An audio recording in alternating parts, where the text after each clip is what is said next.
बाहर एत जोरे खरा और गरम होना खाली ठंडा ठंडा जिनस खाइबा इच्छा होची कि ठंडा ठंडा आइस पकईकि जूस पीवा इच्छा होची। आ मार्केट रो तो बहुत सारा लिचु मिलूँ मुझे आपण मानक नहीं आसी आज लिचु जूस थरे आनी एमती लिचु को जूस करंतु देखिए खरारे केते शांति मिलिबा। और लिचु जूसटी केमती है मते कमेंट रे निश्चय कहिबे। प्रथमे लिचुर चोपा को भल भाव में छड़े नवा।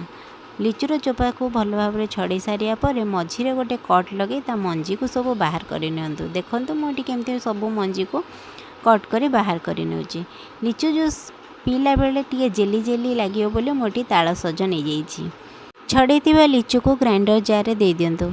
अल्प चीनी पकातु, लेंबू रस फाड़े दियंतु, अल्प साधा लुण आ अल्प बीट लुण दे दियंतु।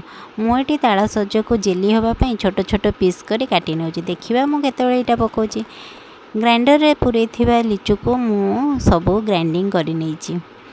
गोटे ग्लास रे आइस देदेली, तापर लिचु जूस देली, लिचु जूस उपर चिया सीड देदेली, तापर काटी ताल सज को ता उपरे देली। एटा पीला बेल को पाटी बहुत जेली जेली भाया लगे।